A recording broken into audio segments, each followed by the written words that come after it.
صلي وسلم وبارك على سيدنا محمد. اليوم جيتكم حنعمل وصفة كسرة محشية. عندنا هنا دقيق الرطب يعني فرينة. نحط به الكيل 4 كيسان،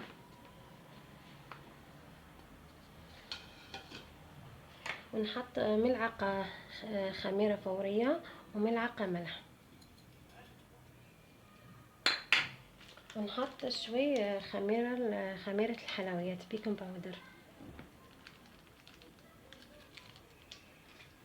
وبعدين نحط نصف كاس زيت ونخلط الكل مع بعض، كل هاي النواشف مع بعض تتخمر. هنايا نجيب البصل تبعي وفلفل، ونحط شوي ثوم وشوي توابل وشوي ملح.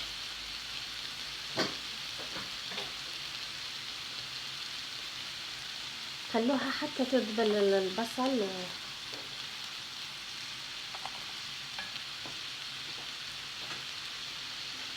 ونحط كمان طماطم نكون قطعناها،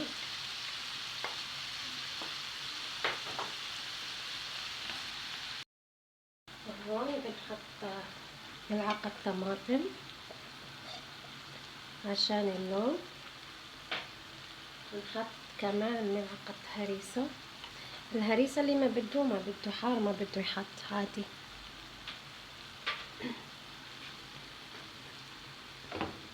نخلطهم كتير منيح.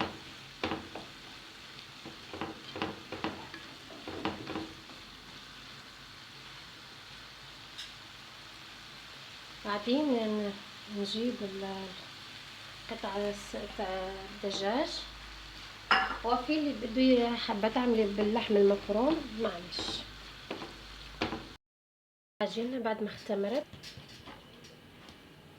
وبعدين بنشوف بنطرح هاي القطعة الكبيرة نشيلها على جنب، وبعد ما نطرح العجينة نحط الحشو، نخلي حتى يبرد الحشو باش نحطه. هاي أكلة في الصيف يعني سهلة والناس كامل تحب تجربها. ونحط هاي العجينة الصغيرة، ومن بعد نجيب شوية مي هيك بنبلل الجوانب عشان نرجعها على بعض هيك.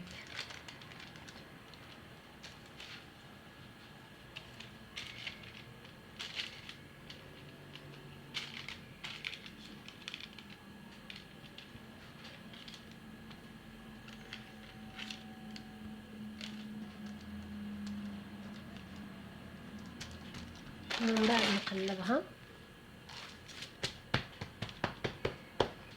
وراح نشوفوها مع بعض ان شاء الله.